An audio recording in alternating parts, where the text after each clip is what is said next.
Welcome to Craft Economy, where I work and we learn. We are outside today, so I apologize about any lighting or noise, and I am working off of a wired microphone instead of wireless. So, welcome. Today I'm working on refinishing a dresser. I've already done all the sanding and stuff, so I'm down to the poly coats and the color corrections and that sort of thing. So satisfying. Ooh, ooh, and messy. Okay, let's try this. It was really too noisy without me holding it.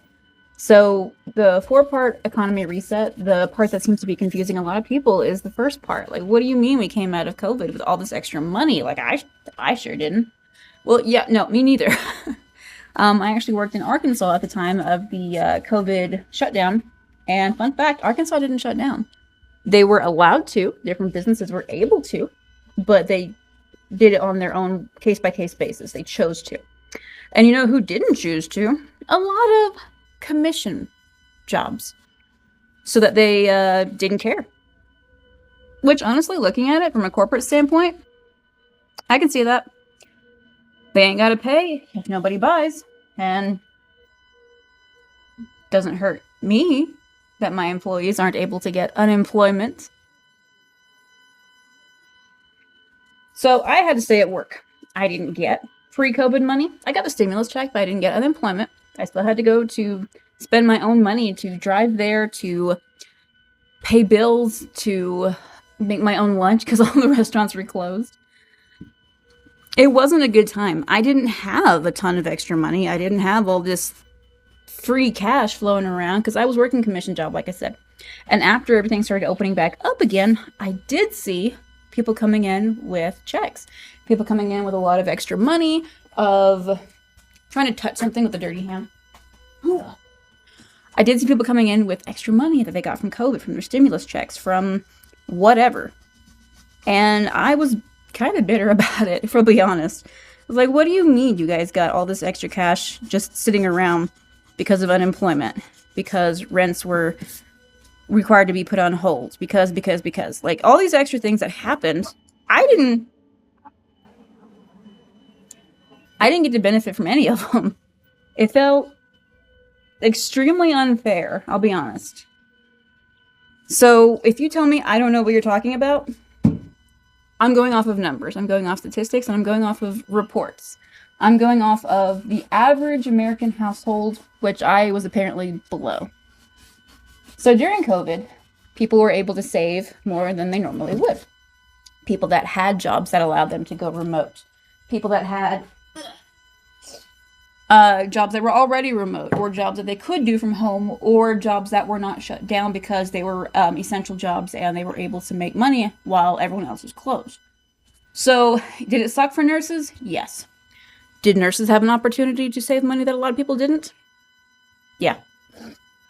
I'm sorry, it's cold out here. It's like 40 degrees. So it just kind of depends on where you were sitting at the time. But on average, before COVID, the average American household was saving about 7% of each paycheck. During COVID, during lockdown, during stay your butt at home, people were saving on average 33% of their paychecks.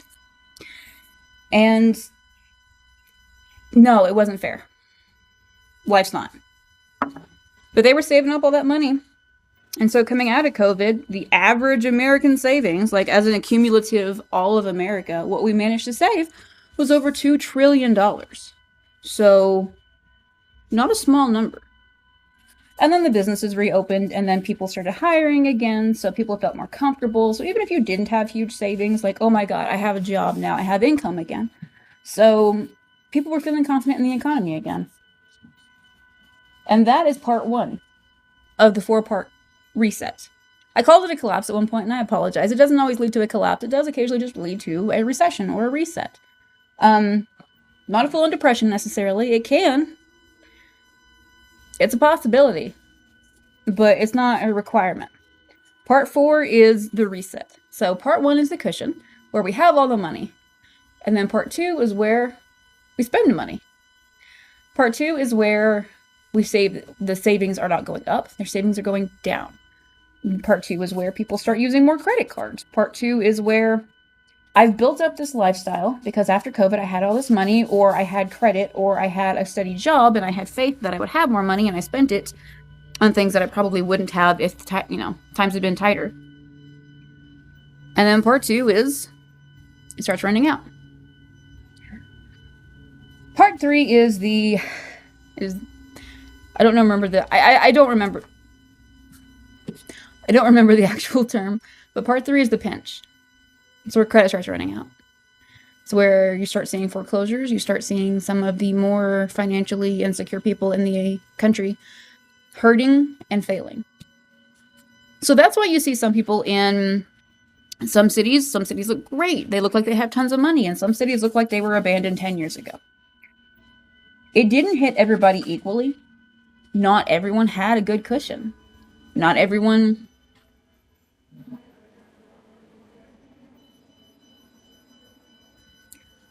had a good cushion. Not everyone got a cushion. Some people came out in debt.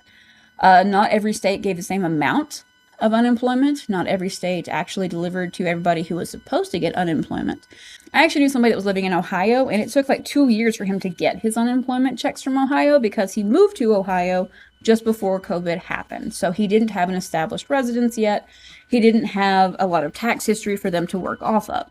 And that's how unemployment works. So he was at a disadvantage, and he had credit card debt when the unemployment check finally came. So that's all that went to, was to pay that. But of course, credit card debt is also accumulating interest at the same time. So he actually probably came out a little bit negative on the whole ordeal.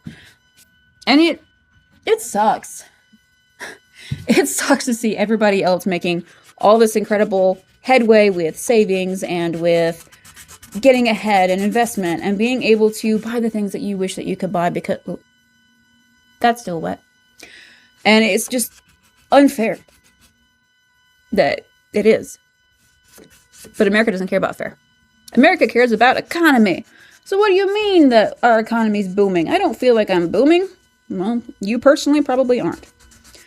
Just like right now. What do you mean the economy's failing? My family's not failing. I'm not poor. I have savings. What are you talking about?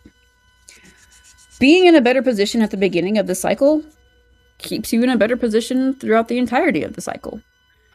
And I don't just mean like, I made my money. No one gave me my money. Like, I didn't say you inherited your money. I said you're in a better position. Having better information, having better ability to invest, having a fallback, having a support system, having family that in a pinch, you could go crash on their couch is a better position than the person that doesn't have that. So you might not feel privileged. It doesn't look privileged. But that is a luxury that not everybody has. And I'm not saying, well, be grateful for what you've got. I'm saying be cognizant that there are others, that there are people in different positions, that people have different struggles. Don't judge everybody based on your own journey, which is what we tend to do. Because people coming out of it with credit card debt, like, what do you mean you have credit card debt? You should have been more responsible. How are they supposed to be more responsible when everything's shut down? They have no job. They have no income because they moved states at the wrong time and now they have no unemployment or anything else. How are they supposed to be responsible when they still have to eat? They have children they have to feed. Those kids grow out of shoes way faster than you realize they do. And yeah, you can shop at more affordable places, but the fact that you have cash to shop with as opposed to a credit card already has you at an advantage. And I'm not out here saying that, like, well, just be grateful for what you have and you should, give your money to other people because they're in a worse position. I'm not proponing or championing people giving away their wealth. I am pro taxing the rich. Don't get that messed up. But if you worked for your money and you invested and you saved it and you earned the little nest egg that you have, you earned the assets that you have that are appreciating, yeah, you should be grateful for that. But you also shouldn't judge others for not having had that. So part 1 of the crash is the cushion. When everything's great and people have money and the economy is going up. It just doesn't look the same for everyone. It doesn't feel the same for everyone.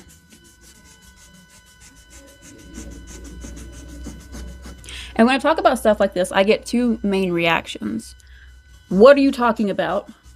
Or, oh my gosh, yes, that is exactly what we've been going through. It is completely valid to have credit card debt and say, I didn't have frivolous spending.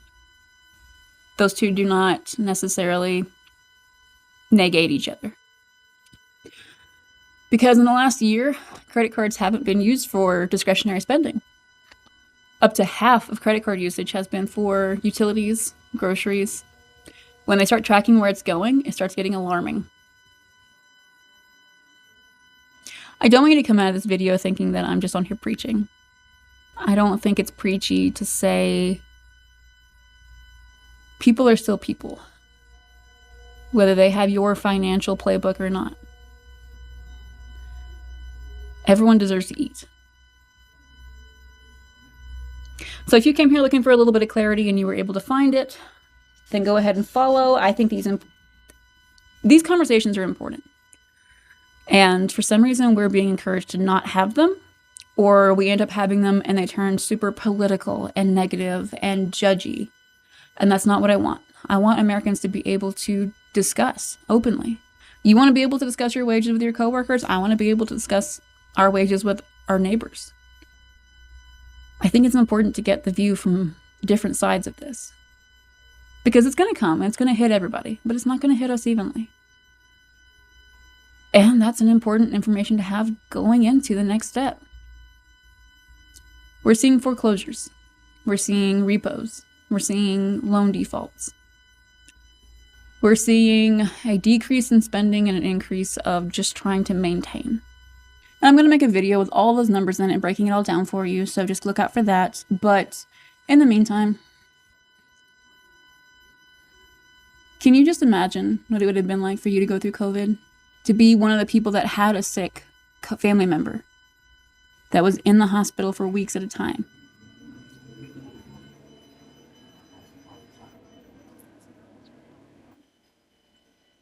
So if you had a sick family member who was in the hospital for weeks at a time, racking up bills, unable to work, you just lost your job, so you don't have insurance.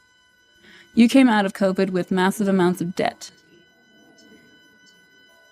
And now, 4 or 5 years down the road, with the job market crashing, and you're unable to get back on top because savings accounts aren't increasing their rates faster than inflation's hitting us.